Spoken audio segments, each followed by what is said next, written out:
Hello, everyone. While multiple sources are saying that Trump and Zelensky had a good conversation during the G7 summit, that means nothing. I would throw out absolutely everything except this.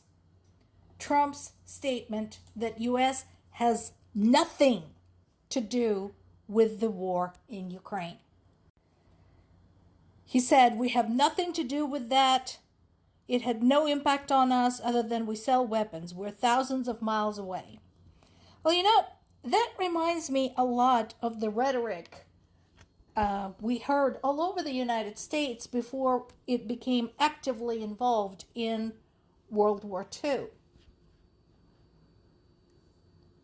Because that was a really great example how a war that is happening far, far away can basically just land right on top of your head.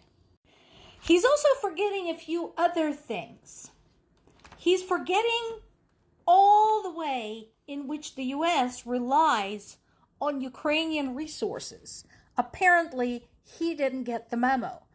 Nor did a lot of Americans who support his standpoint, saying, this is far away, what the hell do we have to do with anything?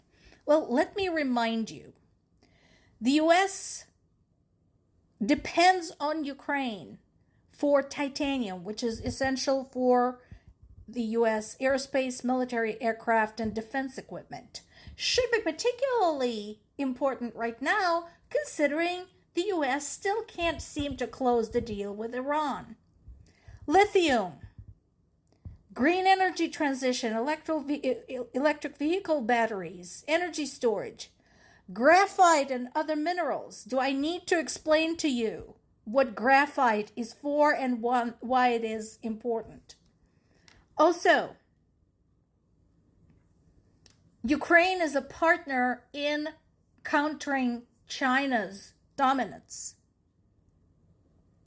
Ukraine has been providing the US with an alternative supply source to prevent US overdependence on China.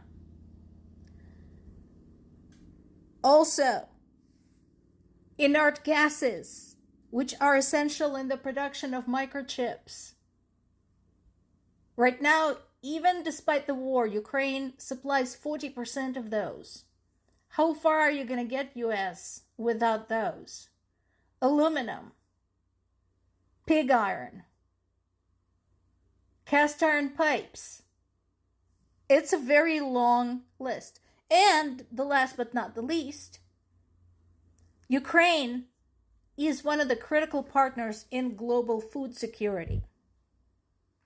And so, Ukraine's participation and its ability to supply the global markets is heavily intertwined with all of Western economies.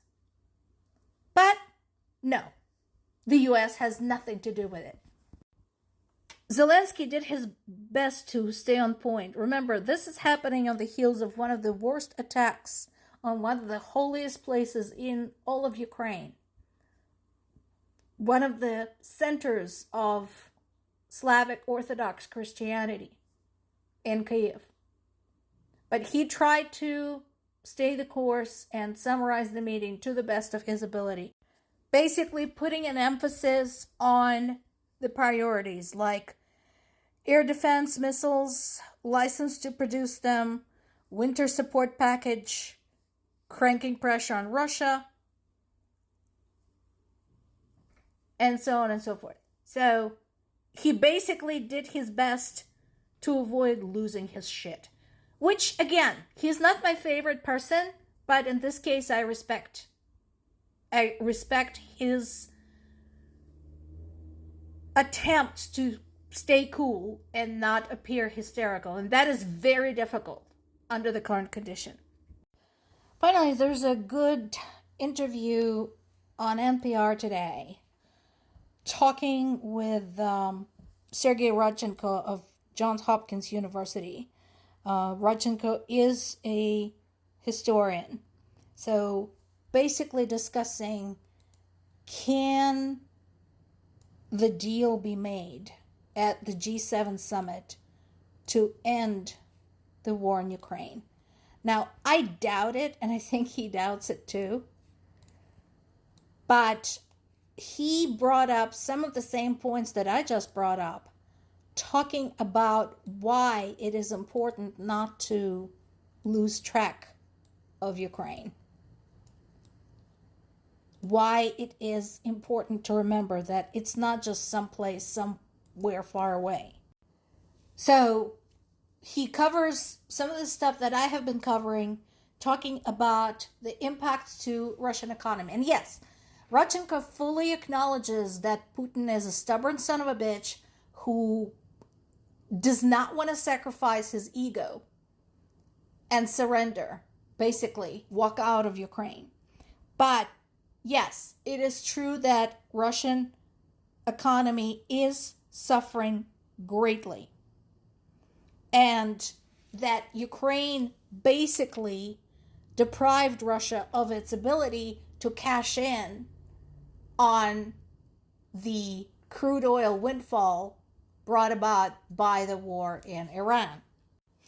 In addition to what Mr. Rodchenkov says here, I want to add that once again, Russian government specifically cannot maintain its control of the narrative, because for all their statements that everything is going great, for all specifically Putin's statements that everything is going great and they're going to win, blah, blah, blah, they are being done in by the internet, as limited as it is for the Russian people, as many limitations and as much censorship as has been placed on the Russian citizens when it comes to the use of the internet. They can't suppress thousands of videos of people sitting in line for hours on end waiting to get to a gas station. And this is no longer in the border regions. We are talking Moscow. So this is affecting everywhere. And I think that is truly, truly important. And Rodchenkov also mentions why the U.S. should care. Now, the examples I gave you as to why U.S. should care are things that affect U.S. directly in a very real, very tangible way. He talks about the allies. He talks about NATO members. He talks about Poland being threatened. He talks about the Baltic states being threatened. And this is all important. I agree with him. We should care. But again, the current climate is such that